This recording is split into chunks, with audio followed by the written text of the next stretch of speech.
Members present, that represents a quorum.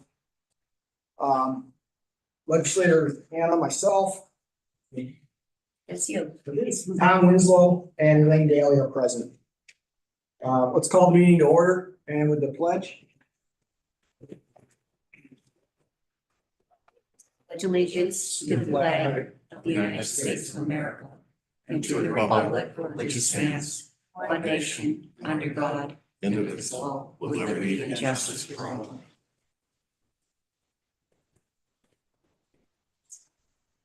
Can I get a motion to approve the meeting minutes from April 3rd, 2024?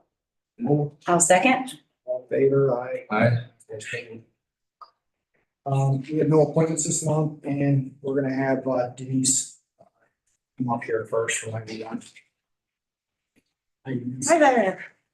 Hey, Dave, how are you?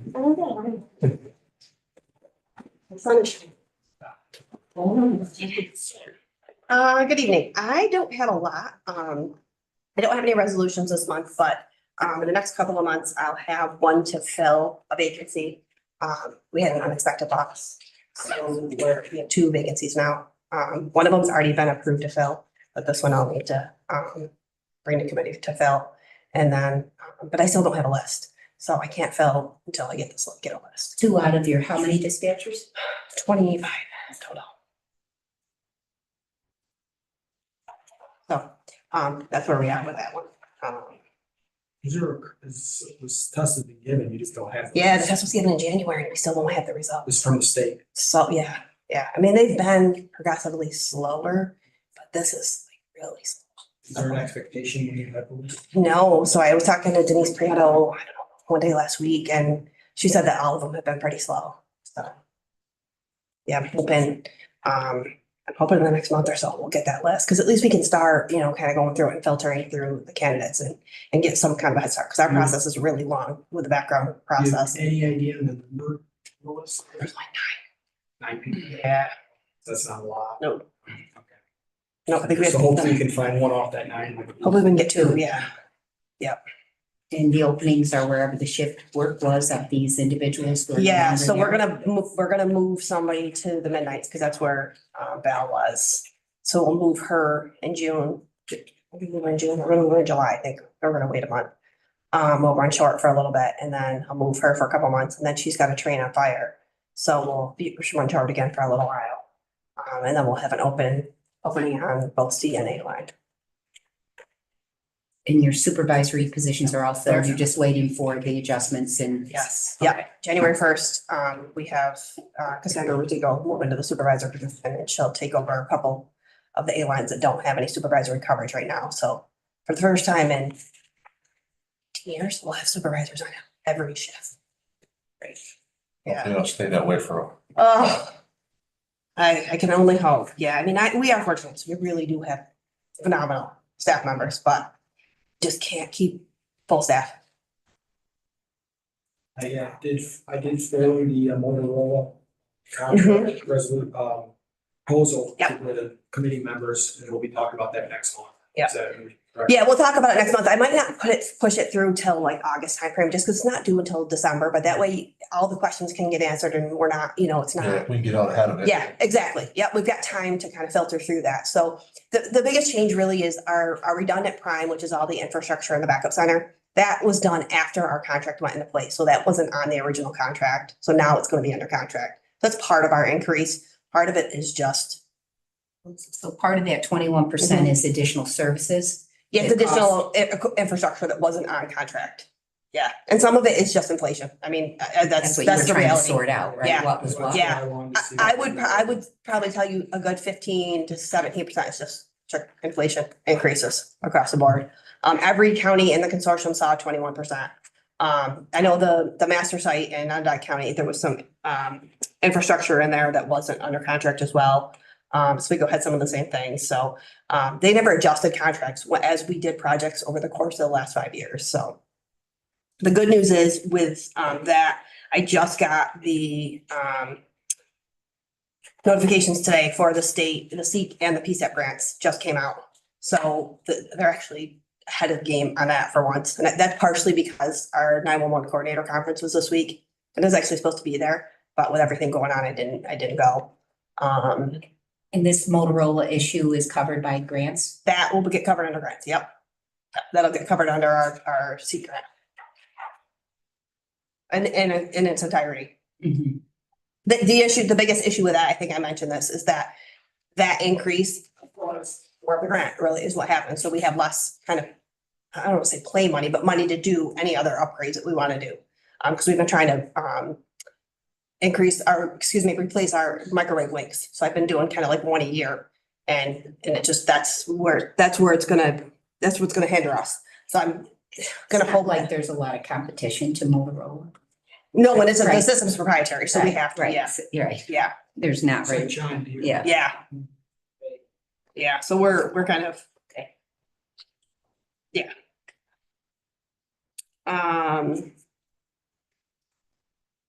Yeah, I think that's all I have. Anything else, Bruce? No, just, very sorry to you and the staff. I had a loss there. What? Sad situations. Boy. You avoid the film. Yeah. But your staff is good. They'll Yeah. do their best. Also, I said too, is that that's just, there's part of that void we'll never fill. Like, she was just irreplaceable. Tough month for you. Yeah, sure has. Thank you. Riley. All right. Good evening, everyone. Appreciate you bumping me in line here, Mr. Anna, just to accommodate things this evening.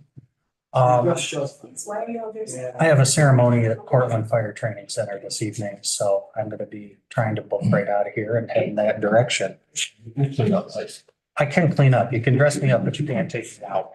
We heard that about you. I was able to come up with a report this afternoon. I only have 2 resolutions in front of you, and both of those are to accept funding. The state decided to award both fiscal year 21 and fiscal year 22 hazmat grants for the exact same amount, at the exact same performance period, at the exact I same don't know time. if it was a. Typo? Typo, Yeah. I double wondered. credit. There are 2 identical grants for the same amount with the same performance period through August of next year, which is very short. And they awarded both of them on the 1st of April, and we only got the letters on the 17th of April. So you have to So- use all this money by that period of time? Yes, but it's all very well spoken for. This is part of what's used by our regional consortium between Tompkins, Cortland, and Cayuga County. And we had it all earmarked, including large-scale trainings involving all entities, calibration of existing equipment, as well as purchase of new equipment. That it's all very well spoken for at this point already. It's just going to be very quick to get it bought and in. And no one was screaming, where is the money for this grant, or you knew it would come, but just late? We knew it would come.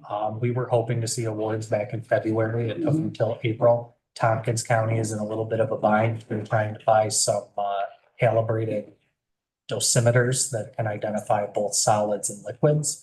So we'll have to have a little bit of conversation in how we're going to reimburse them versus Cayuga County buying the equipment and then assigning it to them. Mhm. Because that piece is about $96,000 and their county through ARPA and department funding is going to be paying for 45% of the equipment and then all of the warranty on it. And then we'll be vouchering and reimbursing for the balance.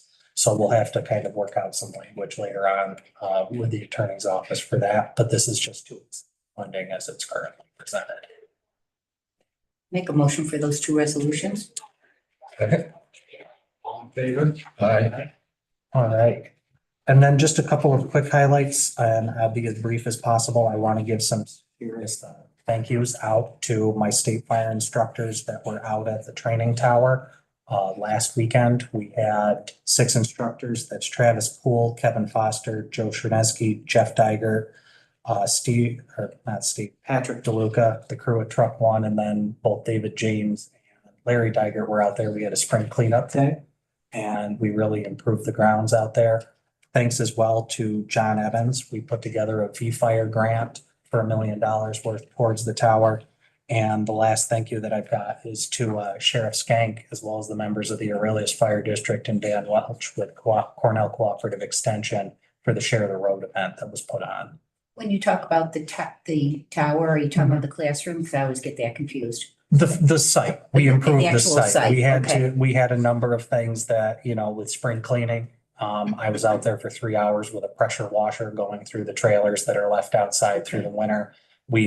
So you refer to it as the whole site. The and whole that's site what is the people tower, volunteered not, to. yes, Yes, not the gotcha. physical building, the tower is Yes. unimpacted. This was Yep. improving within the classroom, cleaning up a lot of old training props and more or less a spring cleaning day, but those guys gave up 4.5 or 5 hours on a Saturday great. morning. So I just wanted to publicly say thank you to them. That represents a wide variety of the county. You got Clear Haven all the way down. Yeah. Park covered. We cover a lot, and then we also had signatures from all but one of the departments in the county for the V Fire grant. We had to have at least 90%. And we just weren't able to link up with that one department before the end of the day. And that's So- grant funding for the location as well. Yes, that's for the classroom project Yes. as designed. The last thing I'll leave you with is we're running another training. Anybody is open to this. We're doing one in Ira and one in Union Springs.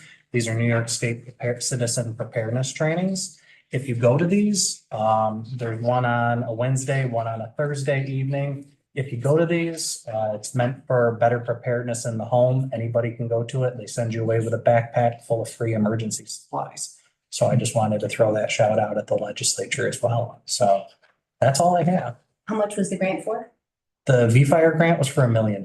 Okay, That and was that- the maximum amount of. So you're asking for all of that? Absolutely, Okay, to go towards the roughly $1.92 million project that the classroom and site improvements Right. were quoted at. Yep. And we're hopeful for it. Awards are expected to be announced sometime in the summer, so not the fall. So that's a rather quick turnaround on the part of the state. is there other opportunities for grants? We're also looking again at the congressional funding as Yep. well. And then we are wide open in trying to pursue anything that comes along that's related to site construction, which is kind of narrow window, but Yeah. at least we have this one opportunity to pursue as well. Riley has Tenny opened up her membership. Through administration, we're looking at pursuing through Senator Schumer as opposed to Congresswoman Tenney, especially with the proposed split of the county going for the senator instead. So we'll see where that one lands us as well. That'd be great. Anything else? Nope. Thank All you, right. Riley. Thank you Make much. us proud, Riley. We do what we can. District Attorney Antoinette? Is that quick enough for that? It was, thank you. I have some of the chart. Hi, everyone. I will be equally as brief. I don't have any resolutions on this evening. We do have, I anticipate 2 next month. We did get all of the funding for our CARP grant, our Crimes Against Revenue program. That's $80,000. So that goes toward part of an investigator, our grant coordinator, and then an assistant DA position. So that's great. We're receiving all of that. And then we just submitted our application for the GIVE, the gun violence grant. This will be our second year. I anticipate that we should get full funding for that for our office. Our portion will be about $110,000. So that's great too. That's probation, you, the sheriff. Correct. Everybody. And then Okay. non-county would be the city of Auburn. Yeah. So that's a great program. All the agencies are doing very well. DCGS is very happy with what our county's been doing. So that's great news. And other than that, I don't have anything else. Any have questions? Just graduation and higher first, or anything to that? And I'm happy to speak more about it, with each of you, outside of this room. But our grand jury stenographer did get 2 offers, so it is somewhat of a time sensitive issue. I did reach out to Legislative Anna, and then, Aileen, I reached out to, and our county manager and Shireen, so we are looking into that. Is that a union position? It is, but it shouldn't be. Okay, because I remember we had Yes. the stipend for 10,000 and then they had to go through. Yes, labor that was very relations and- recent. Yep. Yes, there are 4 grand jury or court reporters in Onondaga County, which are equal positions. Those are confidential management positions. Yep. Same with Schenectady County has the same position. So But ours have been in a unit forever. since like 2014 or something like that, when it was reclassified, yes. So all that would have to get looked at, right? Yes, and so we're trying to look at that as quickly as possible. So, I will, I'll get back to you. Yes. When I get down there the other day. no, that's okay. And then Wednesday. that would be great. And then I sent any statistics, so I can send it to them to you as well. The cost of contracting with a grand jury stenographer, if we can find one, versus the cost of, What I'll do. So you don't have to worry about it, I'll forward it to. I would appreciate that. That would be great. Thank you. Thank you all. All right, appreciate it.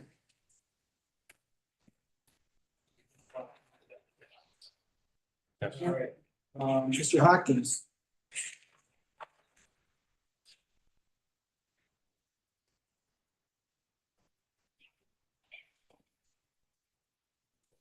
Good afternoon, Sir. how are you? Thank you. You received our report from the City Council program. It's the March data that you're looking at. I will tell you that April arraignments were up, not significantly, but they were up for the month of April, up over 70 for April. But other than that, we're pretty much on target with the assignments and also with the claiming. Just as an update, the state budget did include reimbursement back to the county for 1/2 of the increase. We're now paying $158 an hour for the attorneys to do assigned counsel work. Counties are responsible for the base, the 75, and then the state will reimburse us 1/2 of the increase. So we get another $37.50 on top of that. So that was included in the state budget. We were looking for the state to pay all the increase because they're the ones that mandated it. But they're going to continue at 50% reimbursement for that. I do have one resolution tonight, and I just got two other updates, and we've been working with the county manager and Serene on office space at the courthouse. The Office of Court Administration wants one of their offices back that Mr. Price is now in, and so we need to be out by the end of the week with no solutions. So the only solution I have is that I will split my office in two, and John can share an office with me for now. There's no confidentiality. I'm a bit disappointed that the Office of Court Administration has taken that position, but I don't know where else to put Mr. Price. He's a supervising attorney, supervises 35 other attorneys, and he shares an office with the assigned counsel administrator. Does he spend time in court too? Yes, he's in court. So that's why the proximity Yes. needs to be near court. Yeah. But Shireen and Steve, we've been working on it, and hopefully this is just a temporary fix to it, to have him come into my office. I would invite you anytime that, I think, Elaine, you've been there, but Tom, if you want to stop by and just take a look at what we have. And also today's Law Day. Our County Bar Association celebrated Law Day. It's May 1st every year. They had a luncheon at Springside today, and I'm happy to say that they give out 2 awards countywide, and Diane Paxia of my staff received one of the awards.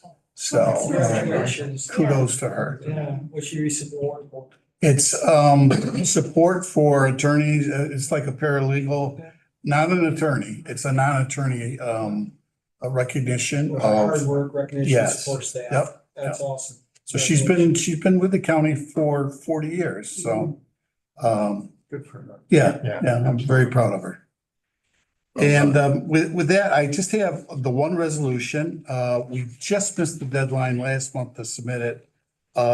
This is a $3 million. We're just coming off of year 5. Now we're going to start a 3-year contract. This is a little over $1 million a year to pay for staff, to pay for investigators, to pay for psychologists, doctors. There was a point in time when our attorneys would go to court and go up against the DA's office, and we just didn't have the resources. And this kind of tilts the scale, kind of more equal in that they now have access to those services. Does it also pay for the attorneys? This does pay for part of the attorneys The too. $158? Yes. I mean, how much ever is left that we're not spending on administration can go to the direct. It does, yes. Okay. Yep. But it's mostly for professional services. It will pay for rent and renovations if we ever got to that point. But it's a 3-year contract, and I would ask the committee consider moving that contract on for the chairperson's signature. How does it compare, my only question, to the last 3 years? Is it pretty stable? It's the same amount, yeah. Okay, it's the same. Oh, so the amount hasn't changed. The law hasn't changed. This is under that Harrell Herring lawsuit that the state was subject to, and this is our share of Any of this, none of this is state reimbursed money, correct? Oh, Or is it all? It all It's all is. state. It all is. It's 100%. we have some local share if we exceed this money, Right, but right. yes, all this money is from the state. Correct. It's 3.1.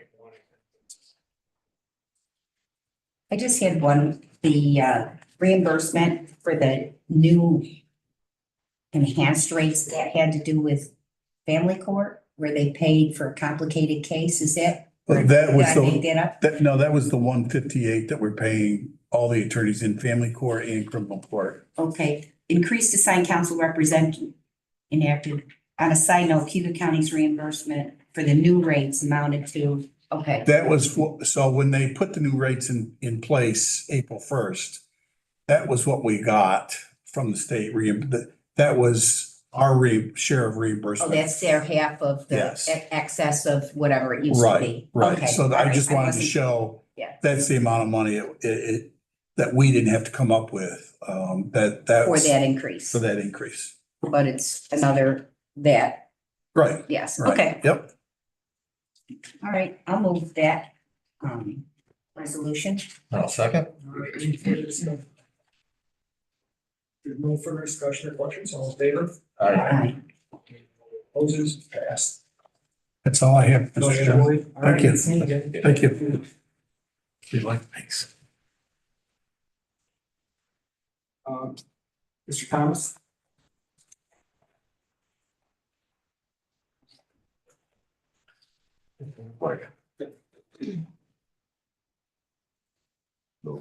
Hello. Don't have a whole lot myself, no resolutions this month. We got our 3 officers back from training. Actually, this week, which has been real helpful. Thanks to the sheriff, we have 2 more going that probably saved a considerable amount of money. Sending them to his BCPO as opposed to sending them to Monroe or Erie. I didn't understand the BCPO significance. What is, So it's a basic course of peace officer. okay, and the sheriff can get people in there and The sheriff offers one for his your special staff, patrol. okay, for peace officer status. Correct. Okay, Yeah, okay, so Training through that. yeah, so we're able to send them and great. so this is costing us probably roughly around $2,300 per officer. So being able to send them locally. Versus what it would, yeah, No okay. Hotel, no meals. you just Right. base- Okay, yeah, I didn't understand what that Yeah, so- significance of that was. Yeah, so that's, so that's been, well, as well as we're doing this initial firearms, I believe next week with the 3 officers that just came back and the 2 that we currently have there. So hopefully, maybe towards the end of the month, we'll be fully staffed, at least for now, until we have to send the 2 newest to the rest of their training. But for now, which may not happen until next year, but for now, at least we would have bodies to. Yeah, far to- better than to- when you came, right? Better Correct, position. yeah. So that's, so things are going well. We're just continuing to keep, working through. It benefited us with the trial that was going on, that we didn't get as many investigations during this time, but I feel that honeymoon's over with and we'll be getting those back here shortly, so, other than that, we're just kind of working. Great. Right. Any questions? No, I'm good. All right. Thank you. Thanks. Sheriff Skank? Good afternoon. So much pressure with everybody going so quick to keep it brief. Well, Tom put me on the clock. It's really about to do it last month. Yeah, yeah. Well, Show who's competition is boss. good, right? My favorite was Jonathan Who. When you asked that. Thanks. So I submitted my report. I only have one quick update relative to my report, but we've been a little bit behind with the federal board and revenue. But we did just take 2 weeks ago, 10 inmates from Jefferson County. We're boarding them in for Jefferson County and still working with the sheriff in Tompkins, hopefully to bring a number of incarcerated individuals to our jail as they're remodeling. So hopefully we can catch up a little bit on the revenue. We just haven't been able to get the feds back after last year pushing a bunch out and kind of scattered in jails all over. We just haven't had the ability to get them back. Each rate, I mean, the federal inmate rate, daily rate is something, and then each jail that you house for has their own rate. Is that how it works? It's we've typically charged $80 a day for the local board-ins, which are the other sheriff's offices, and $100 for the feds. Oh, That's okay. typically what we charge. So it's kind of an unwritten rate that we've all charged each other. So that's that. If there's no questions on that, I do have 3 resolutions and sure. On the evictions, the evictions, you're up to 111. Mhm. Is that setting up a red flag or anything as to come to the forefront of how you're handling it, what's needed to take care of those things? Yeah, so I did, and that's something we'll be talking about down the road here pretty soon, but I did put in my budget for an additional person to assign to civil to address the increase in evictions and civil papers, but we've seen a trend where we've seen an increase in evictions, and that's going hand in hand with the homelessness issue that we're seeing. Our evictions seem to be getting more difficult because it used to be that in most cases, by the time we would get to the home with the eviction warrant, the individuals would be gone. Generally, it'd be an empty apartment. We'd turn over to the landlord. Now we're seeing more and more that people are there when we get there because they have nowhere to go. So we're dealing with that, and they're getting a little bit more dangerous too. People are being a little bit more aggressive when we're at those evictions. And in January, Cortland County had a shooting in an eviction. An individual that they were trying to evict took a shot at one of the deputies or officers there, and they ended up shooting him. So and we were seeing that too, the aggressiveness at these. So we're not just sending one person to a lot of these now like we used to. We are at least doubling them up when they go to these evictions, but there's definitely a trend. There's definitely an increase. And again, I think it just goes hand in hand with the homelessness problem that we're seeing. People are just, they're not able to keep their places or pay their rent. And unfortunately, we're being tasked with removing them. And then that creates, obviously an issue for DSS because they're immediately looking for emergency shelter as soon as we're evicting them. So. And the moratorium for a while was there and you didn't have to worry about any of it. Now that's, yeah. We continue, I wondered if we would if we would see a spike when that ended and then that would level out, but so far it has not leveled out. We continue to see an increase in the number of evictions, and we're on track to beat the number we had last year, which was a little over 300. I think we're going to beat that this year if our trend continues with where we're at so far. So. Thank you. I have the 3 resolutions, and then I just want to talk quickly about one that we tabled in January to see if we can move that forward. If you want me to go through those individually or. I think, so G4 is just basically it's renewing for contract, with East Central School, providing us hello. This position is on par for the sheriff. This position is fully reimbursed to Cayuga County by the school district. Does anybody have any objections or questions to it? We'll move it. Just have one question. Okay. Oh, yeah, I guess Oh, second second. discussion. There you go. The really only, she sent the contract with it, the only real change in this, if I'm reading it correctly, and it doesn't specify in the resolution, is you're moving it, instead of having to bring this each year, you want this to be renewed automatically for a 5-year term. Is that what? I can't recall if that's one of the changes. The undersheriff worked on the changes. I know the primary changes had to do with days off and defining when the SRO would be off and when it would be paid. I don't remember the terms of the Oh, 'cause contract changing. I thought when it came, it was redlined the school year time and that it was going to a 5-year. Yeah, I mean. And maybe that's the case. I just don't recall that change. Both of those, yes. And what was the Okay. other? The Change. other one was, Because I had actually even asked Rich, and I probably should have, in the resolution, it was not unfortunately, I don't clear. remember all of the Yeah. changes to it.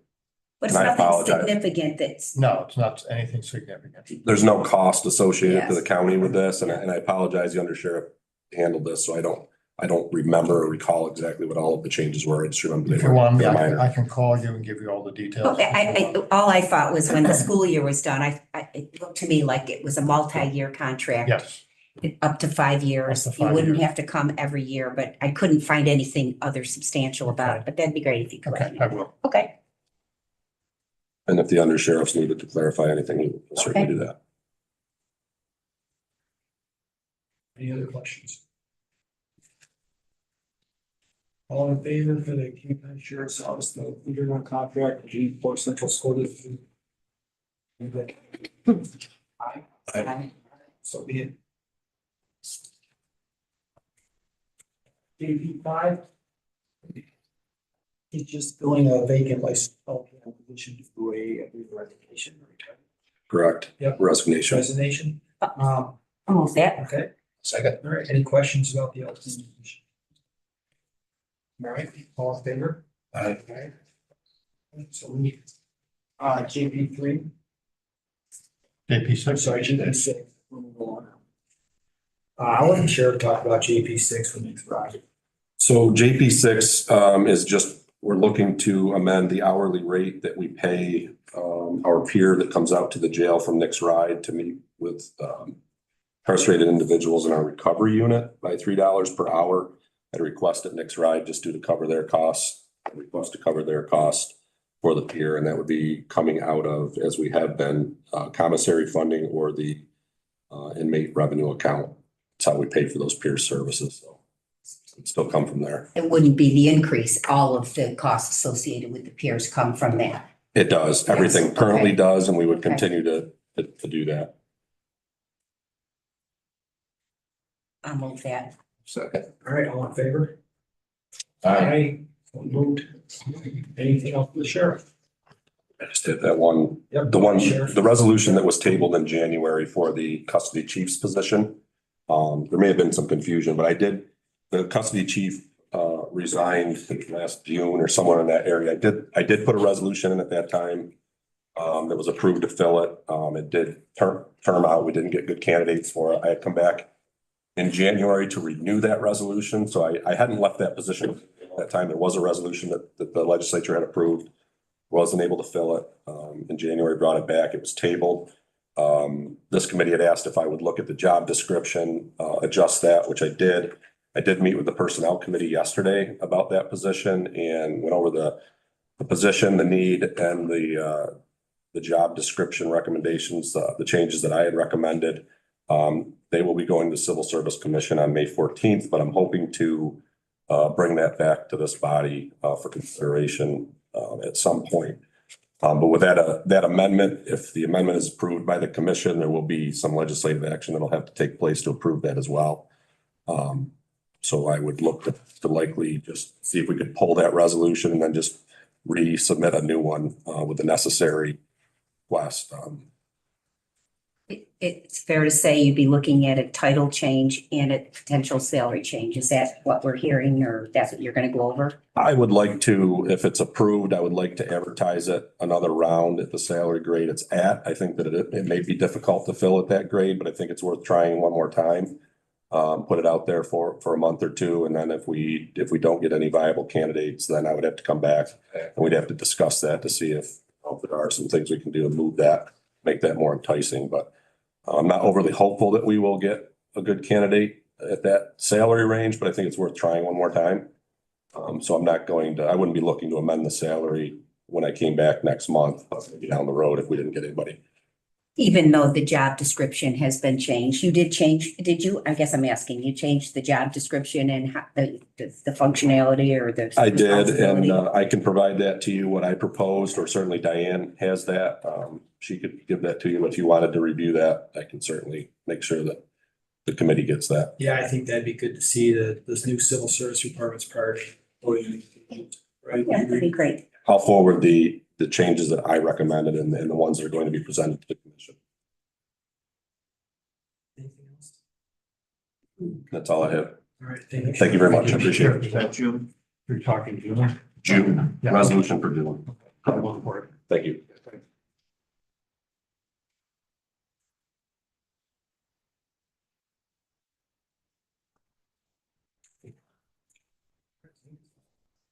Think, Yeah, you're up. coming.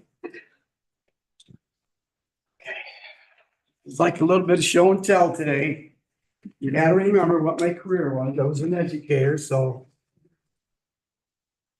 I've got to do this the way I think I should handle it, or as I've approached this particular position. I want to stand because I got a lot of energy in me. You know that. Okay. In any event, Stop DWI program is totally new to me. And the reason I am here is because of my mentor over there, Mr. Hoskins. He said there's going to be some change. This is during the winter at one time, a winter ago. And he said there are going to be some changes down in the probationary department. He said, you got a lot of time in your hands. And I said, I do have some. And he said that would you be interested in a part-time job. And I said, well, yeah, tell me a little bit about it. He explained it to me. I said, gee, it sounds like a lot of PR there. He said, well, there's a couple other responsibilities in addition to that. And I said, well, you'll help me get through this. He says, I'll do the best I can, which he has done. He's been quite a great person to lean on. So I myself said, I got to know a little bit about this. Well, there was a gentleman down in Big Flats, New York, by the name of William Cadillac Smith. And in 1961, he was a revered New York State Senator for 24 years, could walk through the halls of Albany and everybody just couldn't wait to say hello to him and talk with him. And he just had this common sense background. Cornell graduate, farmer, resident there his whole life, and his family been farming people. So common sense was his mantra. And in any event, his daughter was killed in a terrible accident in 1972 or 3. Her name was Judy. And he took it upon himself to create this special traffic options program for driving while intoxicated at that time, because as you know, it's evolved to being driving while impaired because of the drug problems that we're having. So the combination of alcohol and drugs is what that Stop DWI is translated to. In any event, I've taken it upon myself to approach this job as a PR job. I don't want to get into statistics. Lloyd knows that. I've had my career and I'm getting $10,000 a year for this part-time job. And I want you people to know I'm doing, and I really know this for a fact, only because I've rubbed elbows with other coordinators throughout the state, which there are 62 of us. So I had to lean on quite a few of them to find out what's going on. How should I handle this? How do I approach this? And the support has been unbelievable. And they have been thinking all along until just recently that I'm a full-time employee making 70 to 90 grand a year. And I'm going to this one lady, I said, Colleen, hold it, stop. You're overloading me. I said, you can't do that. Said, well, why? I said, I'm part-time. I said, I love doing what I do, but I don't want to do any more than the statistical part, the numbers, the quarterly reports that are the due dates. I said, I don't want to do that stuff. I said, and I'm not good at it. Okay. I said, but I'm a self-starter. I can go out into the community and I can spread the word. So she said, okay, I'll help you anytime you want. So then all of a sudden I heard about this deterrence program. And I think probably, certainly our DA has heard of it a little bit. And there's 4 prongs. And the prongs are this thing over. The 4 prongs are, prevent, education, okay, which we use, people who are at risk. And we put up signs all over the place, different slogans. There's incapacitation. We keep drunk drivers off the roads by constantly flashing into their heads subconsciously or consciously that if you are drinking, don't drive. And then there's reform, chat, various nonprofits will provide counseling for these people who have a problem, okay? And then there's deterrence, which to me is where I'm hitting on. The crackdowns, of course, which Brian leads, and so does Jimmy Slayton, at various holiday times during the year to prevent anybody from doing something stupid and killing people. So they go out on the road in force. We haven't been very successful with that because our numbers are down in both law enforcement agencies through no fault of the gentlemen that are leading them. But and I would always ask, can we put a crackdown squad out there? I said, geez, I can't. These guys are already working overtime. I said, oh, okay, well, do the best you can. And they would come back with, well, we'll put a patrol car out so that they're moving around. I said, okay, well, you can only do what you can. Okay, so in any event, the crackdown have been effective somewhat, but the entire Stop DWI program, its inception was in 1981 to 82, officially by the state in 82. So it's been around for quite a few years, and it's been very, very successful. And in so doing, what I have assumed by this particular position is to spread the word. Okay, so right here, show and tell. This is, you can peel this off, and I'm going to be slapping these. I'm not going to be doing myself unless I get a free pizza. These are going on pizza boxes. All right, so I've gone up to Angelo's. He can't wait to get them, and several other pizza places. They'll slap these babies on the boxes. I was in Panera, maybe 6 months, 7 months ago, and I said, is the manager around? And her name is Amy Boho. And she came out and said, I gotta ask you a question.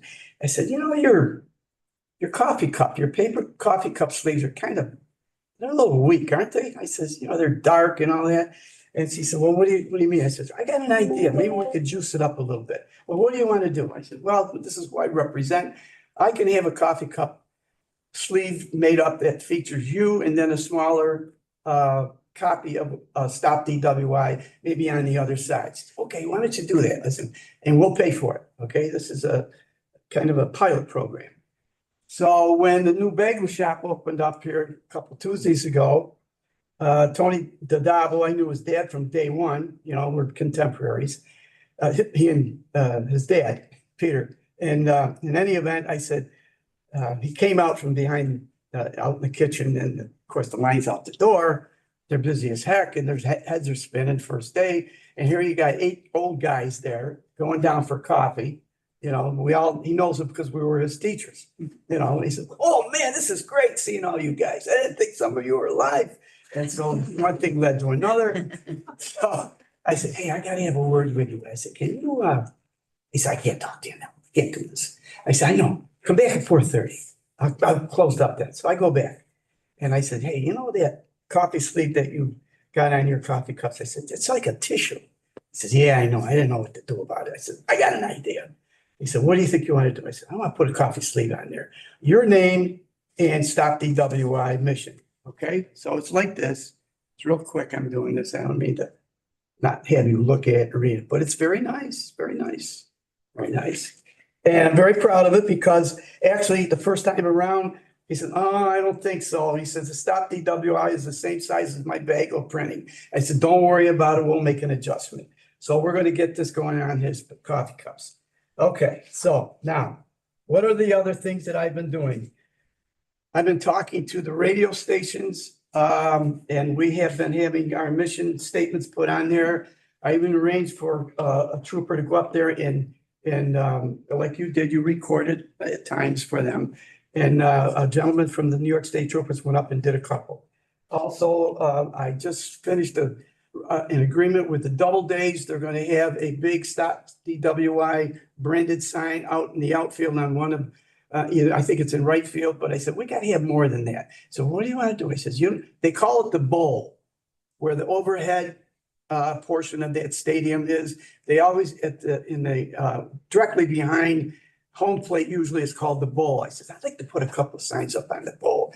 I can do that for you. I said, well, I'm not finished. He said, what do you want to do? I said, how about we get a little table out there, which we did last summer. And Brian and his force were there, and the Auburn Police Department were there. And we were handing out keychains and just items that represented the Stop DWI. The coffee cups, the stickers, the pizza boxes, the billboard. Now, this is what I'm going to really attack, and then I'm done. Today's media is unbelievable. We all know that. Social media, TikTok, you name it. When we watch TV, the commercials are flashed so fast, but they are constantly repeated. I'm not saying anything that people don't already know, but it works. The system works well, how they market stuff. So I said, you know what? I'm going to go approach some of these people that have access to these electric news boards. And I said, why don't we see if we could get one over here and over there? And the first person I approached was our IT guy, Tom. I said, can you put one of these up? Because each floor seems to have it right next to the elevator. You're going to get you flashing all kinds of information on there. It's kind of interesting. So I said, catches everybody's eye while they're waiting for the elevator to get there. And they read whatever's being flashed. He said, I can do that. So I went up to the high school and I talked to Brian Morgan, the principal. And I said, Brian, I said, what do you think? Can you put something up? He says, just get me what you want put up on that news board. Okay, electrical news board. And then there's somebody else that's going, oh, I would love to have the news board just outside near the Owasco Fire Department, which is on Owasco Road. And they have a beautiful park up there. What they've done to that facility and over the last several years, it's remarkable. So I asked one of the guys, do you think maybe we could put something up there? He said, yeah, just get it to us. We'll take a picture of it and we'll replicate it and we'll put it there. I said, fantastic. So those are the things. Now with the schools, and Lloyd will support me on this, what's been done historically in the past, they have these nights called night after prom night event that keeps the kids right on the school property. And we have always given them like between $200 and $300 to help their event be kicked off and use it as they see fit. And they usually do it very, very tastefully and with safety in mind. So the 6-7 high schools we've got in the county, I've approached them. Some have responded, and I will send them some money for their event. Also, with that, SAD up at Auburn High School, who is run by Julie LaShone. So I showed her, these are trash can covers. Okay, now, this is the secret. You have to put them on with the trash barrel or can upside down. So you always got to tell these kids if they're going to go around the community, make sure the doggone trash can is empty, all right? And once you put them on, they stay forever. They just are like glue. And you can cut them in the bottom to adjust it so everybody sees it. But they're wonderful, they work. And again, these are items that we get from the the foundation, the Smith Foundation from Albany, which is very, very healthy. And it was because of Cadillac Smith initially founding this particular foundation in lieu of his daughter being killed in that horrendous accident. And she was very, very young at the time. Okay. If you think I'm done, then I will be done. Okay. Oh, also, Heidi, I know you're interested in this. I have directions on how to put the doggone trash can cover on so that they won't screw it up. Okay. So that's what I do, and that's what I've been doing. And when things pop into my head, I just run them by a couple of people and say, what do you think? You want to spread the word? I said, I want to spread the mission. Just use your head. You know what I mean? If you can't handle it, get a driver. Call me up. Anybody. You know how you say to your kids, look it, call. I don't care what time it is. I'll be there for you. Just don't do something stupid. Okay. How'd I do? All right here? Is it, okay. Don't do that. No. I promise I won't ask you a question, but I'm I going didn't mean to turn your back to you, buddy. What are you gonna do? Hey, Okay, any just questions? one little one, I promise. You I wouldn't- promise. I know. You get money from the fines. Oh, okay. No, but I mean, do you have a work plan that you have to do some of these things, or you can design whatever? Whatever, Okay, is mostly used. However, not 1 cent comes from the Cayuga County taxpayer. right. This is, all the money that we get is from the fines and or convictions. And I've just been told recently that there's a new formula that's being created, or probably already is created, where they're going to increase the amount of money that we're going to be getting, that will be sent to our treasurer. And I got David Dempsey on that. And I said, I got to know where we're at. Is it significant or what? I mean, So and what does it entail it's like money-wise? spread the word, get the word out about not drinking and driving, and whatever you think makes sense in terms of public Sure. relations. Is Yeah, that how it goes? basically, Okay, that's the way I interpreted it. And I'm getting positive feedback on that approach, number one. And number two, on May 12th and 13th and 14th, Monday, Tuesday, I'm going to a conference in Watkins Glen, and it's for all the coordinators throughout the state. do you have to report to anybody about this? I mean, other than, I don't know how it works. You get the money, it can be different each Yeah, year. we have a Stop DWI Association Administrator Okay. who works out of Hornell. Her name is Pam Iene, Mhm. and she is the standard bearer for the state. She's tough, but you have to be. You've got to. Yep. Someone's got to hold the line, and she is dynamic for support, and really knows what she's doing. Zink, I think what Elaine's leading to though, you have to file quarterly reports. Yeah, and I don't mind doing that because we just did one for the year. We had to submit a yearly plan, and that has to be submitted So to you have them. to, I mean. And that you're mine- accounting for every penny spent to the state. It's Yeah. just a report. But I have to also say what we do. Right. Yep. So Justify it. there's a new guy on the block down in Albany. He's got a beautiful Irish name. First name and last name are really great names. And so I got, Lloyd says, you got the plan back. I said, what are you talking about? He says, you didn't put a comma here and you didn't put a the or an and, a conjunction here and there. And it was a little misleading. I said, you kidding me? He said, no. All right, let me go redo it, and I'll resubmit. I resubmitted it and they accepted it. So, yes, I have a lot of bosses. It's okay. We all have a lot I of like being bosses. told what to do. I'm sure you do. I got 8,000 of them. All right, so, Zink has 3 resolutions, to stop DWI. I'd like to propose that we bundle them, due to the fact that these are all, non-county dollars that come back reimbursed. JP 7 is authorizing the chairperson of the county ledge to enter an agreement with the Auburn Double Days. That's for the promotion they talked about. JP 8 is regarding disbursement of funds to the sheriff's office, the DA's office, and the probation office from the Stop DWI funds. And JP 9 is the appropriations for the prom event for the schools to the local community for their after prom programs as discussed. Would this have to be repeated next year? I Because of this resolution, couldn't it be just repeated for every year?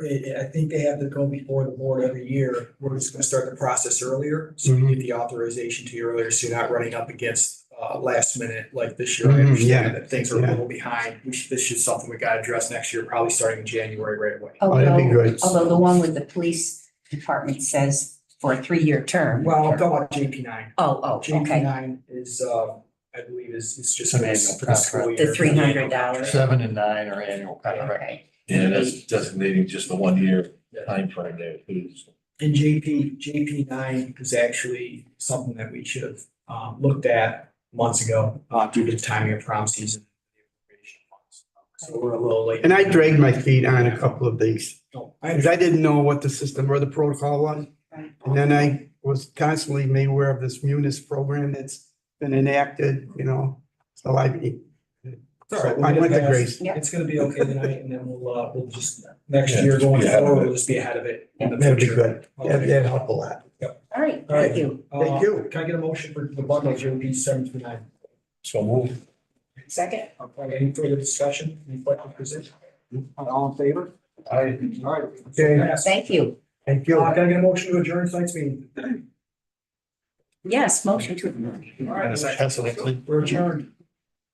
Okay. Up at 5. Give you something to work at.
How you doing, Hans?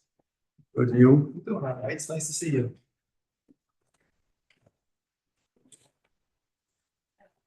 Good evening. We've just made quorum. I'm going to call our meeting to order. And we are here with legislator Jonathan Anna, legislator Hans Petcher, myself. Mark Strong is excused, Stephanie DeVito absent. A motion to approve our minutes, bring our minutes from the table. So you're gonna have to do a lot of, I haven't read them. we can hold them Next meeting. next meeting. Need a motion to table? Is that what you mean? Yeah, I'll motion to table the moving approved. Second. thank you. And we have some appointments to note. These will be Vote on that. Don't we? not on appointments. No, I'm talking about the, Oh, the table, yes. minutes. All, thank you. All in favor of tabling our minutes to approve to June. Aye. Thank you. The appointments are for our notation. These will be voted on at the full legislative meeting.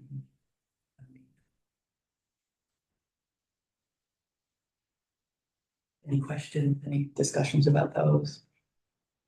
We'll move right into reports, and I'm gonna start with Deborah Dennis, who needs to leave earlier, so we're gonna go to the bottom first. Thank you. Thank you for your flexibility. Absolutely. I don't have any resolutions this evening, just a couple of updates from my report. The Youth Advisory Board was actually able to meet quorum on Tuesday afternoon to vote on our remaining ARPA funding programs. These resolutions will be brought to the June meeting. Just as kind of a brief heads up without going into too much detail, they'll be for 4 new programs with the Seymour Library, Growing Hope Cayuga with the Southern Cayuga FFA, the Hideout Gaming Center, and CNY Sports Management. Other programs that we have are currently in various stages of contract, and a couple of them have already received funding reimbursements. New York State budget, as we all know, has been approved right now, and we had a meeting with the Association of New York State Youth Bureaus, providing us directors throughout the state with a budget update. It looks like we'll probably remain level for 2025. They will let us know typically in June what our allocations for our county will be for the following year. So I'm waiting to hear those numbers, and once we get those numbers in, I'll do a request for applications out to all of our previous and new programs that would be interested in applying for funding. One of the very first program that we gave ARPA funding for was for play space, and their outdoor area is actually having a ribbon cutting this Friday at noon. I was invited to. I'll be going to that on Friday to see their new outdoor space that we contributed to. And that's all I have for this month. Thank you. Anyone have any questions? Down to the little bit of, is it a bit busier over the summer for you? Yeah, because most of the programs that we fund, at least with our OCFS funding, is for summer programs Right, the kids are primarily. in school. Yep, so that's, with the state, there's a lot of evaluations that I'm required to do to turn program evaluations and dropping in To and. report on the funding type. how Yeah, just to make sure it's how the used, funding's how being it's- used and make sure, yep, exactly. And that what their attendance is, the demographics, if they're reporting what they're letting the state know, because a lot of all the application information they give us, once I receive the application, I have to put it in a state system. The computer system. Done. That's what they use for all of their services. Yeah. Is there any coordination with the city of Auburn on this? The city of Auburn, they had requested some parks and recreation funding. They're not getting funding specifically for that program, but one of the programs that we did fund is a Learn to Swim program that they're doing at Casey Park in conjunction with the YMCA for the summer program that they'll be doing at that park. Okay, thank you. Thank you. Okay, all right, thank you. So we'll continue to move from the back. We'd like to hear from Brenda.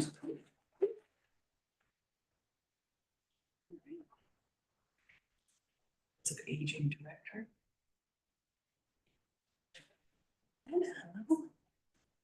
Welcome back. Thanks. I just wanted to, a couple things from my report, comment on a little bit further. We are in the process of working on our 4-year plan. There is 5 hours of training before we can complete the plan and some additional steps, including a survey. So I wanted to just share the survey with you today. I think it is mentioned in there, but I just wanted to give you the visual. This is available on our website. It will go out in our newsletter. This is a format or questions that are recommended by the State Office for the Aging. We might have made a couple little tweaks to it, but pretty much using what they've provided. I'm very happy to have been able to, with our new program assistant, he was able to get it on the website and make it so that it can be filled out on there, and the results will come back to us electronically. So we're kind of in the 21st century. So it comes back to us and then we tally Oh, it. I'm saying, who do you send that? Anybody who wants it. Oh, anybody who wants Yeah, it? so we just our senior groups, Yep. through our home delivered meals, through the senior clubs. The newsletter's a big one that goes out to about 5,000 people, so. Your community groups. So that information, make it back, and then we tally that. I do also want to mention, we always leave room for people to indicate if they would like us to contact them regarding any of the above issues or anything else. So if they indicate and give us their contact information on the second page, one of our New York Connect staff gets in touch with the individual to see what assistance we can provide or answer their questions. So we've had a few of those come back already and reached out to individuals for some assistance. Have you ever considered, and I'm glancing at it real quick, it's on here, I apologize, asking for a responding zip code so you can break it down and get a bigger snapshot of what's going on as far as the county as a whole? Yeah, we haven't on this one. We have another survey that we do after our senior fair that we do that. And I think we've done it for our caregiver. We could probably add it on this one in the future. Well, I was just I thinking, like it gives that you, thought. it gives It you a does. snapshot of where in the county, you know, some of the needs are per se. It's just saying this is generally Cayuga County, and it gives you more regional Yeah, within yeah. the county. Oh, that's a good idea. That's a really good idea. I like it. I can tell you the most likely things that will come up, year after year after year is transportation. An aid in the home. We are seeing more people asking about caregiver restaurant. That's kind of a growing area. We'll see if my predictions are right when we get them all back. And then let's see. This, I think I brought up at the last meeting, but we now have flyers for the seniors in the know. This is actually the senior council that put this together in collaboration with statewide senior action council.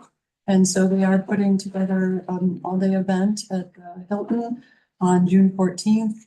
Lunch included in the cost. They have speakers on scams and they have speakers on patient rights, 2 really big, necessary, important topic areas. So I'm sure this is going to be a really good process, good program. We haven't had anything like this since prior to COVID. So it's good to have them back in action. And then the last thing I wanted to mention is May is Older Americans Month. So I have provided a proclamation for our chair to present. We do have 3 seniors from the community to be recognized, 2 north and 1 south this year. And they are planning on coming to the meeting on the 28th. And I'll be asking, it happens to be both the gentlemen sitting here that will be presenting. I haven't even had a chance to tell you yet, Hans, but we can talk more. So I'm looking forward to that. And we always enjoy that evening, recognizing these folks for everything that they do. So thank you in advance for supporting that evening. I'm super excited. The recipient from the north is a member of District 1, lives in Sterling, and he and his wife are just amazing people who really take to heart their community and organizing and really enhancing the lives of others. And in spite of their own time and their own other commitments, they really make a difference in that community, in our community. And I could be more proud to stand with them at the end of the month in the meeting. I'm excited about it. I'm sure Hans feels the same way. when he finds out. We don't know. Unless he finds out who it is, like, wait, I don't really like them anyway. You know? So. We'll have to be sure there's plenty of chairs in the room. Yes. It's usually a Yes. great night. Christine talking about the making sure, yeah. Mhm. Thank you. Any questions, any discussion items? And you have no resolutions tonight, so, So, short and sweet. okay. Thank you.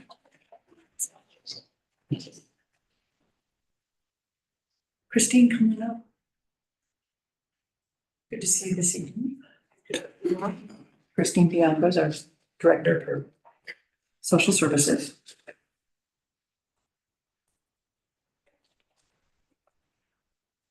You only have one resolution. Correct. I only have one resolution.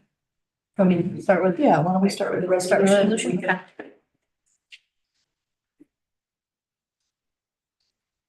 So this is a resolution for a contract that we currently have with Rescue Mission for the homeless family and transitional housing on Merriman Circle. Can I have a motion? I'll make a motion for Is that discussion. Thank you. So like I said, this is a current contract. They have a total of 8 units, 2-bedroom units, 1-bedroom units, and 3-bedroom units. That they provide a program that's to a maximum of 90 days to try to move folks from emergency shelter into permanent housing. It's great that we have this program and you're finding it successful. This contract extension is for June 1st to May 31st for the year. How much of an was this the same rate as last year? Or did we have an increase? Exactly the same. It's exactly the same. The contract had actually been 95,000 for year after year after year for years, and then just last year it moved up to the 103. Am I correct? It's part of this is also state reimbursed, or is this not? So, yep, so we pay this against the case, and depending on the client's eligibility category, there's reimbursement at different levels. This also includes, this program also includes case management. Okay. Any other discussion? All in favor? Aye. Carried.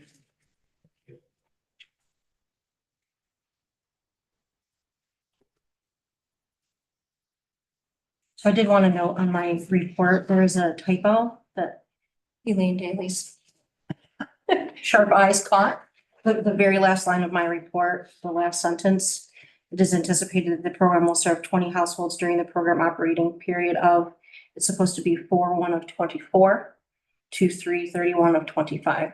Sorry for that error. Thank you. We talked a little bit about that program, I think over the last few months. So we're still waiting for the state to review our plan. Our allocation that we have, no matter when they approve the plan, will be what we get for the remainder of the time frame. So, we're hoping that we hear soon, but it's not, shaving off the time isn't gonna hurt us as far as the amount of money that we get out of the allocation. That 268,000. So we're excited to get that going. We anticipate that that'll serve approximately 20 families to pull them out of emergency housing, give them the rent supplement, and get them into the permanent housing situation while they are able to pull up their income or receive some sort of program help, maybe through a subsidy that's going to allow them to be independent with paying their rent in the permanent housing situation. How often, is this the first year? This is the We've first year. had- This is this is the first year that we've applied. They did it last year. And we actually didn't take advantage of it because it was kind of confusing and the application was tricky. And we used the time to talk to other counties in the state to get our kind of ducks in a row with, what the state has approved and, how to best utilize this. So we definitely want to take advantage. And honestly, last year, we weren't sure that it was going to be something that moved forward, that we weren't sure if this was going to be a 1 year. We asked them directly and they told us that they see this as continuing year after year. So we'll be able to, continue to utilize the allocation that they give us to continue to help other people once once people fall off, because they don't need the assistance anymore. New folks will come in and we can carry them through the next fiscal year. That was a concern that we had and other counties had when it first was rolled out. Great, be great to see that what we can do with these 20 households. Mhm. Yeah. The other points on my report kind of speak for themselves. I just gave a little bit of information about HEAP, for your information, for folks' information. And I gave a little bit of the data points on our emergency housing numbers right now. As of when I wrote the report on April 19th, we were providing emergency housing for 33 families and 105 individuals. It's right around where it is and was last week, a little bit up on the individuals, because we still had some cold days. I think that we're probably getting through that. We're not going to have any more code blue, I hope. Or if we do, it will just be, I need sunshine. yeah, it'll just be a couple of days that are left. I also put some information in here for you just to kind of see like how many days we deem as code blue through the year. So just kind of had an idea of what that was looking like in January, 29 nights, February, 27 nights, March, there were 20 nights. And, during that time, like I talked about, that we can't have any shelter suspensions or sanctions carried out. So folks that are sanctioned on those days are able to obtain emergency shelter if they come back in and so choose.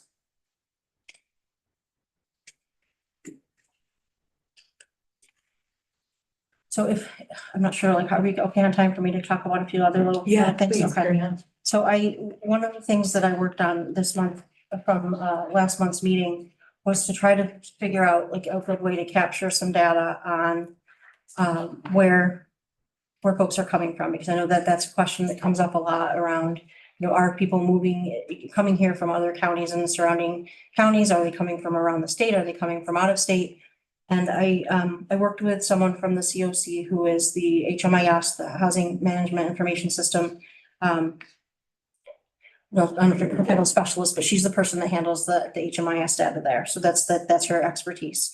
And so I talked to her a little bit about capturing some data, and she helped me out and pulled some information for me that I was able to take a look at and analyze a little bit. And I brought some papers for you guys. I think it's not going to be something that you're going to be able to look at right now and be able to absorb, but it's definitely, there's two different pages, one on the blue and white. I think that it's going to be something you're probably going to want to look over, and I'm certainly happy to answer any questions that you have. I can move some more, Heidi, too, for the members that aren't here. But I might use them as reference. Okay. So the paper that has the blue strip, that's the one I'll start with. So this is taken again from HMIS, and it talks about the duplicated county emergency shelter numbers for people that are housed in emergency shelter during a 4-year period of January of 20 to December 31st of 23.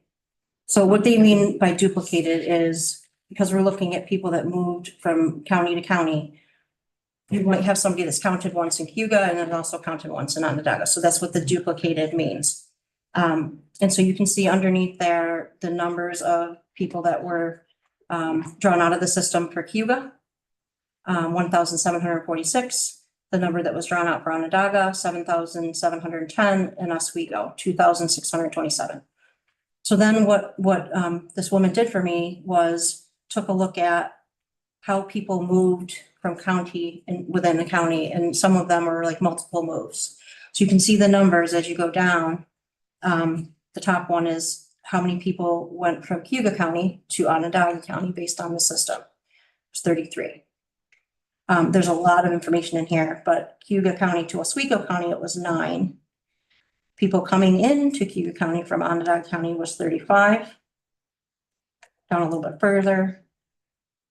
People from Oswego to Cayuga, 5. So you can kind of see that they kind of wash out a little bit. Like there was movement that was like similar from each place to there and then from there. And then the rest of the data points really are people that had multiple moves. So maybe you went from Cayuga to Onondaga and then back to Cayuga, et cetera. So when you get to the bottom of the list, it has a grand total of 294 people that were extracted out of the system within that 4-year period, that were folks that moved from point to point, from between counties. Some of these counties that are listed on here, and some of the 294 have nothing to do with Cayuga County at all. So they didn't even touch Cayuga County, but they're still counted in this extract that she pulled, just to show. And the 3 counties that are listed on here are the continuum of care counties: Oswego, Onondaga, and Cayuga. Because that has been some of the discussion around, what does it mean to have the COC? Are people moving in from the other counties because we're part of the COC? So I thought this was some useful information to help illustrate kind of what's happening over the last 4 years of data.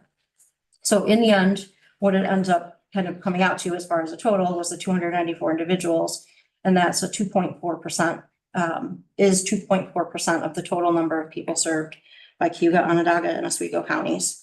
And also just make sure that I mentioned that the emergency shelter does include the hotel motel stays as well as the emergency housing, that we have through the shelters. So I thought that would be, that this is useful, informative. Then the second page that I gave you is also from HMIS. And this was also for the same 4-year period.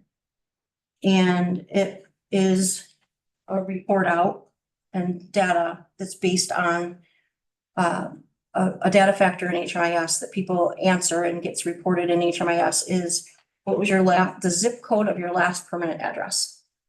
So we pulled that data and for the 4-year period, and found out that 20% of the people that are in HMIS for that period don't have any data listed for zip code. So that was interesting. So it's not been recorded for some reason. So we had to knock 20% right off the top that we don't have data for. But we analyzed, I analyzed really what was left of those individuals. And in the end, it came up to be that 76% of the individuals had a zip code of last permanent address located in Cayuga County.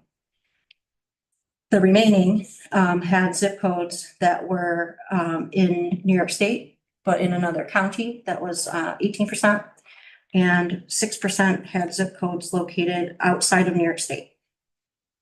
So that was interesting. I mean, I think that's informative. But when I started to kind of think about what happens in our county with sheltering, that may affect these numbers somewhat. And so I started thinking about the shelter beds that are at Chapel House that are the veteran designated beds. And they have a contract. And I ended up speaking to Christine Ross, who's their executive director today, just because I wanted to confirm some information and make sure that I had my understanding correct. And she was very helpful and actually, told me things that I hadn't thought about and didn't know. She told me that the agreement that Chapel House has to house veterans within these designated beds includes 18 counties in New York State. So 18 counties potentially can have veterans that are in need of housing come to be housed in a bed at Chapel House. She told me that most of the folks that are coming, though, are from Onondaga or Cayuga County, so right around here. She said, but there's potential that they could come from, all the other 16. So I thought that was interesting, because when you're looking at the 76% that have an address that are from Cayuga County, that other remaining percent could be some of these folks, because those folks at Chapel House are also entered into HMIS. They're people that, potentially were in the hospital. She said that the hospital in Onondaga County, the Veterans Hospital, if someone comes to them and needs care there and doesn't have a place to go when it's time for them to be discharged, they could come here, and be housed in Cayuga County. Can I ask a question, Heidi? How many of Chapel House beds are designated for veterans? Do you know? I think they have a contract for 6. 6 of their I believe the 15? number is 6 of the 15. Okay, so 6 of the 15 are veterans. If they don't have their veterans beds full, Mhm. we can take those on. But if they have their veteran beds full, then You have to move. we're kept. Yep. Okay. So we talked about the VA hospital as being a factor, you know, the individuals that need to go to the hospital. You know, we talked about, you know, like financially, some of those folks might, you know, have most of them probably have some sort of a veteran benefit, you know, for their income. So they're not, you know, coming in and getting, you know, temporary assistance or receiving temporary assistance from anywhere else. They have their income, but they don't have a place to live. And, you know, she said that she's going to pull some more specific data for me. She wasn't able to do that on the phone when I was talking with her today to let me know, like, what are your numbers? Can you actually tell me like what the numbers are for Cayuga County veterans that were housed there, Onondaga County veterans and, you know, and other. And she said that she was going to try to get that to me. And then once I get that out, you know, be able to report that out as well. But I thought that this was, pretty informative data, about, you know, considering the veterans. And then the other thing I thought about was we have folks that are Cayuga County residents that they become incarcerated, and they move to whatever prison they are, you know, going to be out to serve out their time. And what happens is they report that zip code when they come back to their home county of Cayuga. Where have you lived? You know, but where you've been living, if they were incarcerated for a year, 2 years, or even longer, and they come back, they're putting down that zip code of the prison. And you can see that when I looked at some of the zip codes, my list of all of these zip codes, I was like, wow, that's like a really random place. And it turned out, you know, why would we have 5 people coming from this place? And it was a county that or it was a zip code that has a prison. So I think that is also factoring in, that would be hard for me to like pull out and know for sure without looking through like, you know, these 1,800 people, but I believe that that's also a factor. So I guess the sum of all that is, I think our numbers are showing that we have the 76% that are unduplicated. But I think that it's probably higher based on, you know, what we're, you know, when you take out when you put in those prison folks that they came from Cayuga, and when you kind of factor in the VA people, I think that that tells kind of the rest of the story. Thank you. Does that make sense? Yes. Okay. Yes. So essentially, Cayuga is their identified home, but that zip code is because they've been incarcerated. So we can't. For some period of Right, time. right. Yeah. That was their last known address? Yeah, that was the Yeah, last right. address where they spent, where they spent a lot of time. So those were, I put those together. I thought that those would be useful information. The other thing that I wanted to kind of just touch on and highlight, and then I'll be done, is when we talk a lot about like, what do we do when people come here that maybe do come in from Onondaga County or come in from another county? Like, what do we do to get them back? I talked to our intake supervisor last week, and she gave me some information, and I was just kind of picking her brain, but she sent me a little bit of information on how many people we have provided some services to. And so I just wanted to touch on a couple of those. She said she looked back at the data from the beginning of 2023, and we had given 27 bus tickets to folks, Greyhound bus tickets, to get them back to a place where they could go, where they were able to, you know, go back to where they were going to be safe and have a place to live. So 27. That was a pretty high number. 20 people through Centro. She would say that we had sent back to Syracuse at least. She said you don't keep as good a track of the Centro bus tickets because we have a stack of them, but she said I would estimate at least 20 people were sent back to Syracuse. And that we issued gas cards as well. So we issued 10 gas cards for people to fuel up their car to be able to get back to where they needed to go, because they weren't able to get back to where they had a place to go. For prevention, we gave 24 families rental arrears to prevent eviction, and those families will be paying back the amount over time to DSS based on their shelter allowance through their temporary assistance case.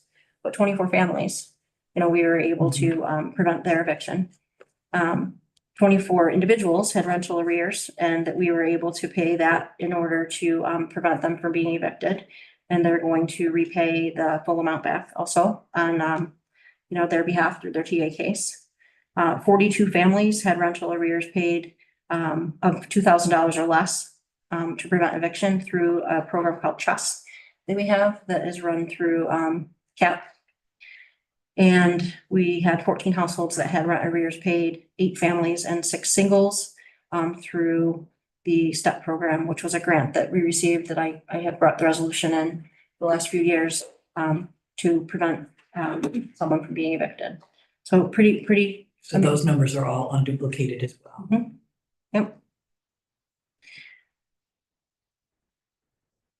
I think that was pretty much it. I mean, there's a lot, there's some, I can talk forever, but I think that those. So like the 27 who were given bus tickets to go, who knows, out of state, across state, et cetera, that was at the point of coming in and asking for shelter. Correct. So instead of sheltering them, We sent we them, got them Sent to them a back to place where work. there would be a more chance for permanency for them. where they had a resource.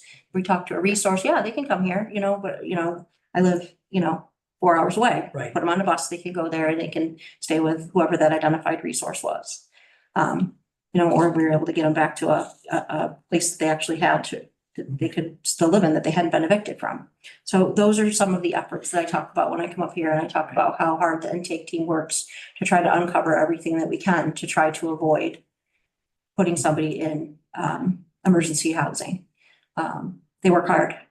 These are some of those efforts, and there's a lot more that they do as well, but I thought that I would take this time today just to talk a little bit about, some of the data and give you some of the kind of scenarios. And I'd be happy to answer any questions you have if you look this over more and want to go over it with me. I'm always available for that. What's the, give percentage? I don't want to use the word recidivism or failure. You have Sorry. out of that 160, approximately 168 number you just gave us of people assisted, what's the percentage of repeat customers that within a year or two they're right back asking for the same thing, or is that very low percentage, or is it where exactly is that? Do you line? mean for the stuff I was talking about with? Yeah, you talked about the 27 bus tickets out of town, the 20 cent back by Central, 10 gas cards, 6 Chapel Yeah. House beds. I don't know if I can give you like how that for the gas cards and the bus tickets and the people back to Syracuse, because I don't know if I can get you that, like how that's Well, I was cataloged by just, person. yeah, I was just curious. if But that's we something do that's have been people tracked. that, come back. But I think, I think when you take a look at this about how much are they, kind of moving around and coming back, I mean, the numbers, I didn't think were terribly high, for, what's happening. I think that and similar county to county, the people that are sort of moving across and moving back. Well, I honestly would have thought that the Onondaga County to Cayuga number would be higher than roughly 10%. So I was surprised that it wasn't higher, to be honest. I thought 10%. Yeah, and on this paper that I have with HMS that's added by the zip code, the 126 individuals from Onondaga County, that was honestly what got me thinking, because after I talked to Christina Rouse about Chapel House, are some of these 126 the veterans? They might, I don't know. Because that's a much higher number for Onondaga County than it is the other counties. So when she pulls that information and we find out how many over the 4-year period, how many veterans from Onondaga County were housed at Chapel House by them, but within that designated bed VA program that they have. Might lower the number. It might just give us some more information to kind of know a little bit what's going on. Thank you for that. Yeah. Very informative, very helpful. Thank you. You're welcome. Am I good? I'm good. Okay. Any other questions, No, I discussions appreciate before we release Christine? Thanks. Thank you. Go on, come on up.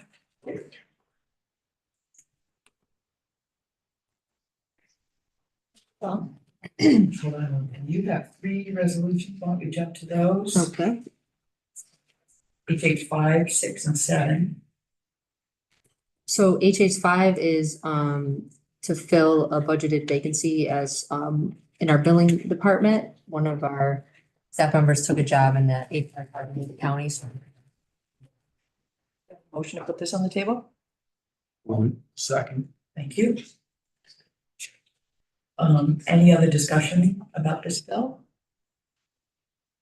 coding and billing specialist, so this person helps us take advantage of our Medicaid dollars. Yes. All in favor? Aye. It's carried. HH6. So this is to fill a budgeted vacancy for a full-time senior clerk position. We had someone within our department take a grant assistant position, so we'll be backfilling her position for the senior clerk.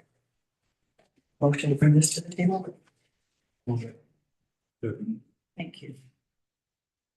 Any questions about the senior clerk?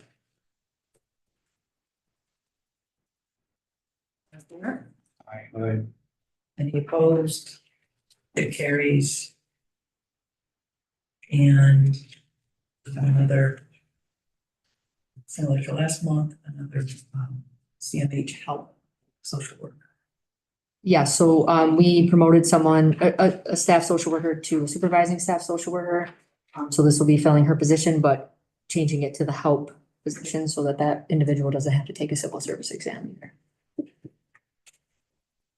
A motion to bring this to the table? I'll make a motion for discussion. Okay. Second. Second. Questions, discussions? So we're defunding the previous position again. I'm Yes, just looking through that in the resolution. I see 5145 for the new position. I don't see, am I missing a reference to the former? See, we're establishing a new position. I don't see. Am I missing that?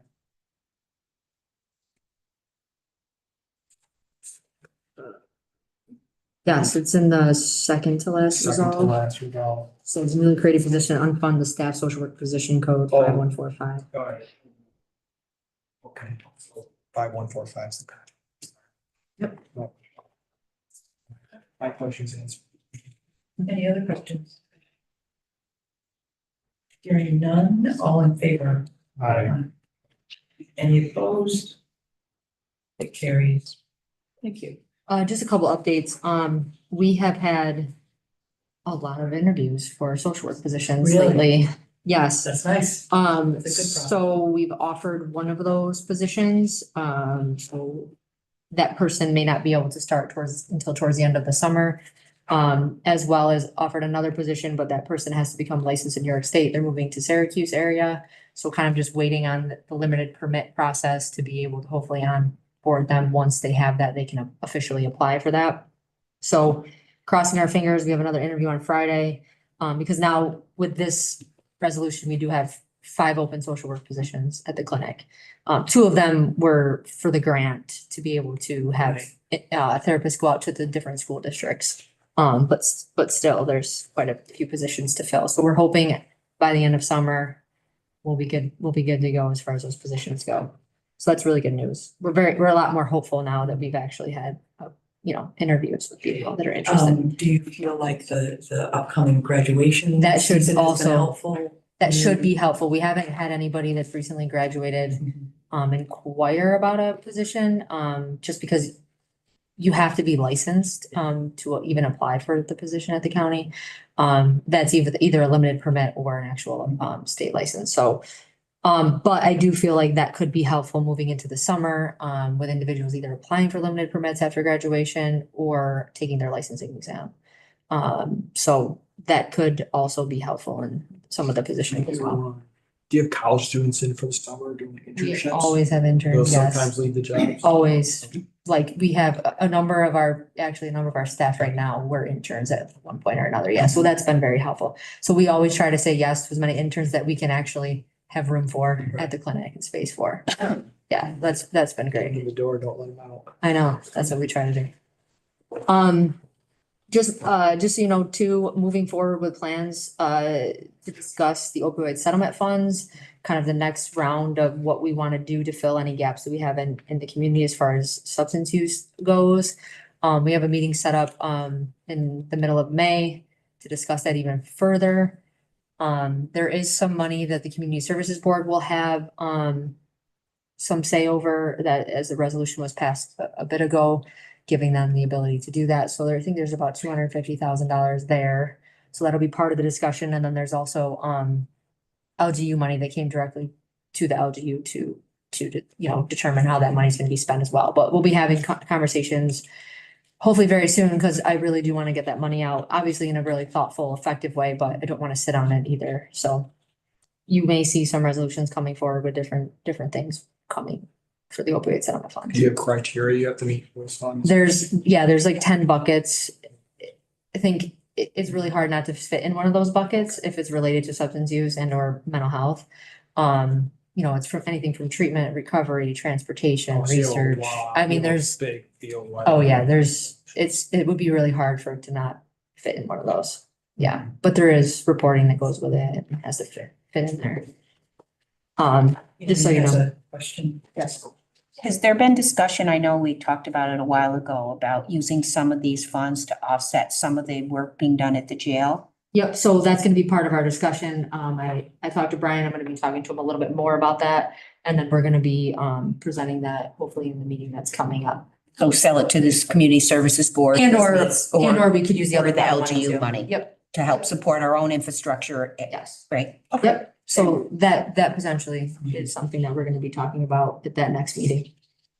Yep. And then just the other update, so the EMR that we use, is sort of, they have new owners and they're sort of phasing out our version that we are using at the clinic. It's going to become a new version that they're going to be providing. But I think this is sort of a time where we're gonna sort of look around to see what other options there are.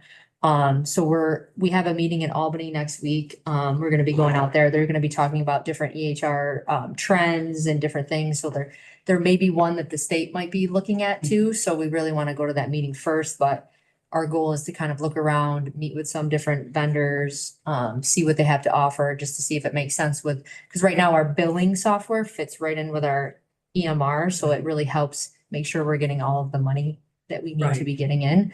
So that's just something that's upcoming. We may need to go out to bid eventually because of the cost of the EMR. It's quite expensive, but so I just wanted to give you a heads up that we may be looking at different options. We could still go with the same vendor, but it would come at a different cost as they're changing things and, you know, we're gonna be at a crossroad here. It's software. Managed- Electronic medical Medical record, record. yeah. So it's where all of our notes are kept and then, you know, that's how our billing codes are put right into our notes that then trigger the billing to happen and that's how we following get it our now. I money. didn't know the Yeah, increment, so. yeah, that's okay. I should have said. I didn't want to ask in public, but I did. I want to see pretty much. Yeah, so I just wanted to give you a heads up that, you know, I'll probably be working with Amanda on that as well if we have to go out to bid. But just looking at different options right now to see what's gonna fit our needs the best as well. So, yeah, Thank you. That's up. any questions? Any updates on the building? Selling the building? The mental health building? Yeah, the mental health building. No. Not that I'm I aware. take it we sent a letter saying no, or did we? We sent a letter, Saying that we would support it allow the hospital to enter. use, to have that option. To apply for the grant only, right? It allows them to apply for the grant. We should sell the place. Sorry, but Yes. It was the majority. it's a, The majority of the legislature said they would support the letter to go with their grant application. That's what we do. And it's only if the grant's successful, and then if it is successful, have a decision to make possibly.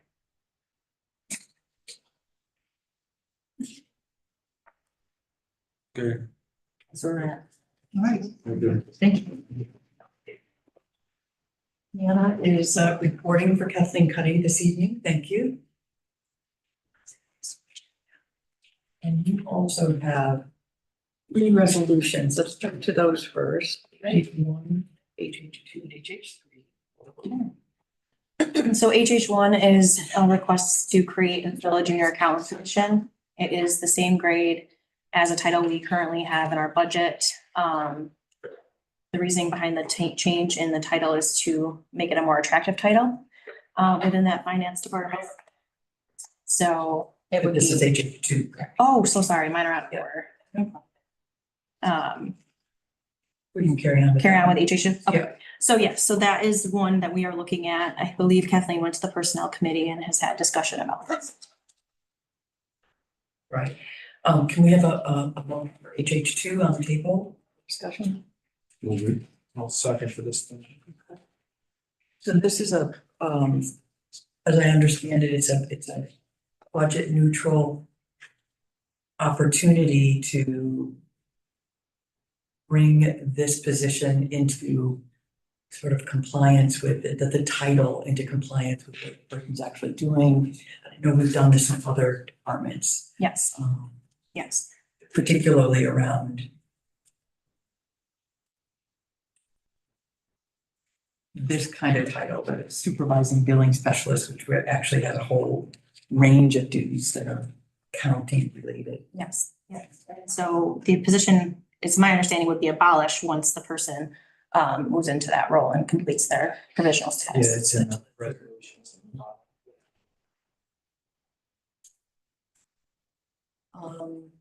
I had no. We have a question from outside the committee. The billing specialist that you're going to be abolishing is the same grade as the junior accountant. But the billing specialist has a human being in that.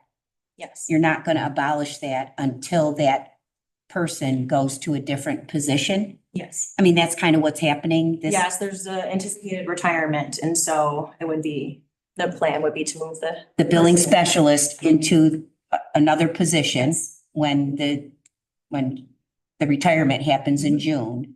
And instead of replacing it with another billing specialist, you want to replace it with a grade or a junior accountant at the same grade. Yes. But while that person's in the job, it stays, that's really what you're trying to do. Yes, right? exactly, yes. So it's just a little bit of succession planning, but also being strategic in our recruitment efforts for that particular position. Any questions? Discussion? Hearing none, all in favor? Aye. Aye. Any opposed?